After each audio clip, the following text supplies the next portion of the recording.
Hello, everyone. My name is Betty, and I'd like to share a personal story with you. My mother in law, Madison, wasn't always the superficial and self centered person she appears to be today.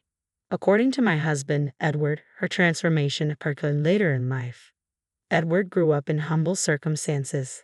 His world changed drastically when he lost his father at the age of 5, leaving Madison to become the sole provider. Despite the challenges, she rose to the occasion, ensuring they had a stable, albeit modest, life. This resilience makes her current behavior even more striking. Through sheer determination and brilliance, Edward earned a full scholarship to medical school and eventually became a respected doctor. Despite his professional success, he remains grounded, a trait I deeply admire. However, Madison's lifestyle shifted dramatically after Edward's career took off. She embraced luxury, a far cry from the humble life they once shared. To give some context about myself, I am not currently employed, though I will explain why later. However, this does not mean I am financially unstable or reliant on others. Unfortunately, my first meeting with Madison got off to a rocky start due to her harsh misjudgment of my appearance and demeanor. When we met, her reaction was anything but welcoming. "Edward, is this the girl you've been excited about?" she questioned, scrutinizing me. "She looks so ordinary and unremarkable. Why her? Does she even work?" In that moment, Madison unfairly branded me as a potential gold digger, assuming I had ulterior motives for being with Edward. Her comments cut deeply, creating a tense dynamic from the start. Despite Edward's efforts to defend me, the encounter escalated into a heated argument. Eventually, we left, and during the drive home, Edward apologized for his mother's behavior. He admitted she had overstepped her boundaries and tried to reassure me. "She's changed," Edward explained.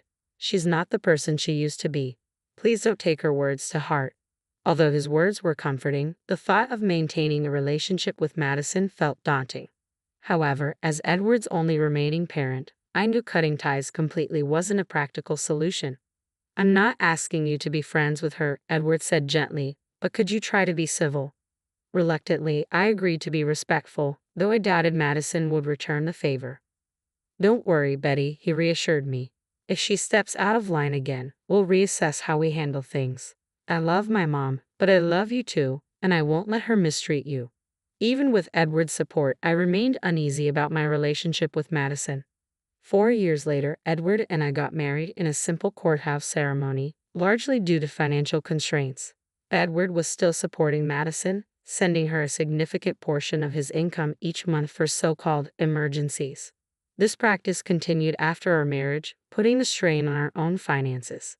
I never interfered with Edward's decision to support his mother, believing it was his right and responsibility. However, Madison's behavior became increasingly problematic. She often spoke negatively about me to her friends, spreading rumors that painted me as a gold digger. At first, I tried to ignore the slander, but it began to damage my reputation. Despite Edward's best efforts to mediate, Madison remained cold and distrustful. She was convinced I wasn't a suitable match for her son and treated me with disdain and suspicion. The ongoing tension made me question how long we could sustain this fragile family dynamic. Then, one day, Edward shared unexpected news. Madison wanted to invite me to a small gathering she was planning. Given her clear dislike for me, I was skeptical of her sudden change of heart. Edward, however, reassured me. "She wants to make amends," he said confidently. "She's trying to turn over a new leaf." Although I harbored doubts about Madison's intentions, I decided to give her the benefit of the doubt. Edward was hopeful this could be a step toward repairing our strained relationship, and I wanted to approach the situation with an open mind. As the party date approached, I waited for more details from Madison with a mixture of eagerness and apprehension.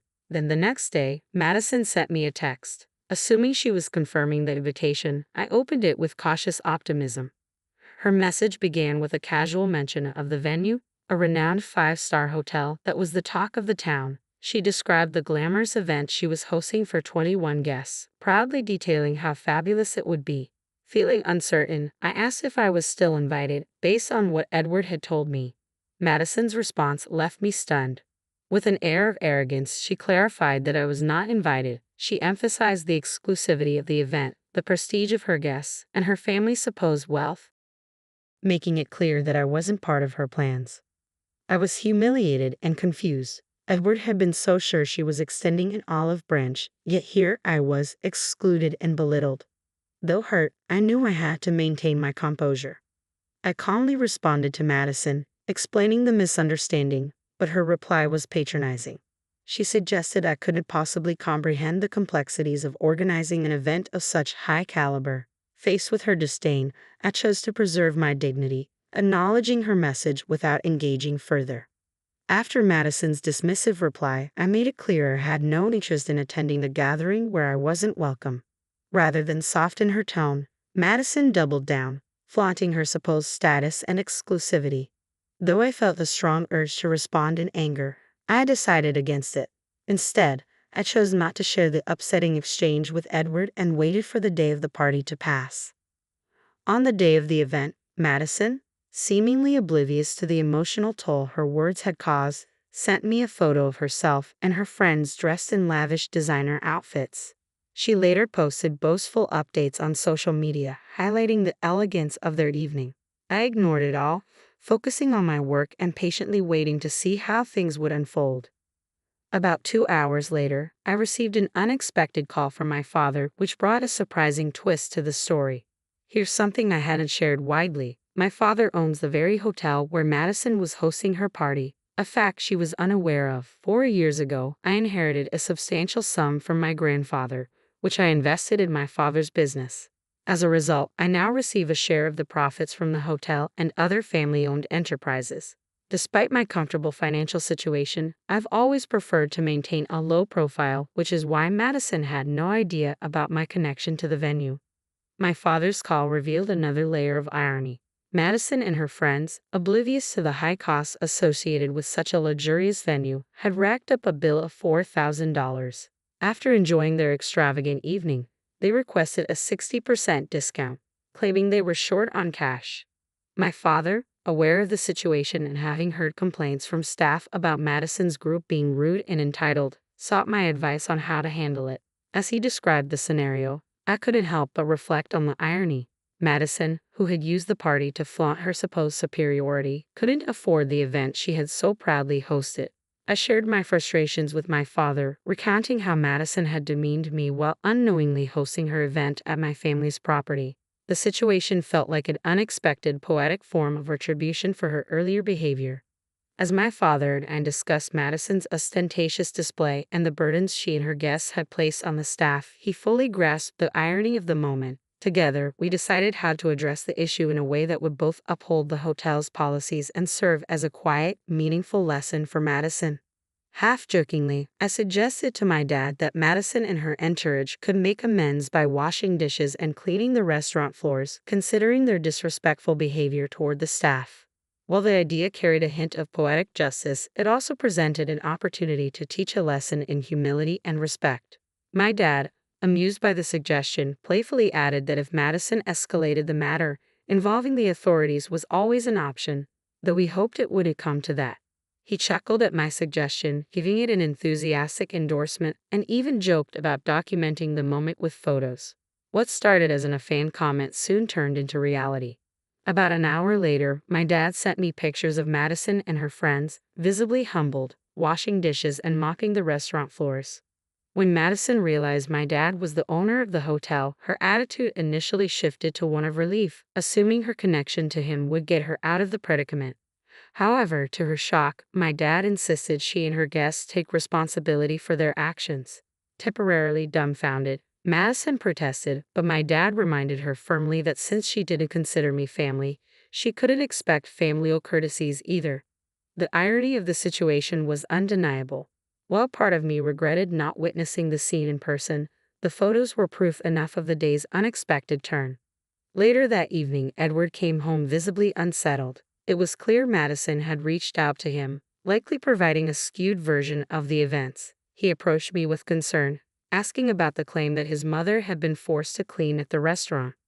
I knew I needed to tread carefully, balancing my desire for vindication with the importance of preserving my relationship with Edward.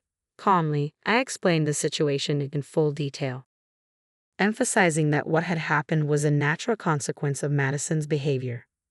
I outlined how Madison had come to her family-owned hotel, racked up a $4,000 bill, claimed she could only pay $2,000, and harassed the staff throughout the event.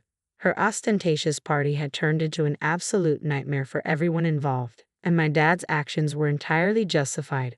Edward, clearly stunned, asked about the details of the gathering, including the guests and what they had ordered.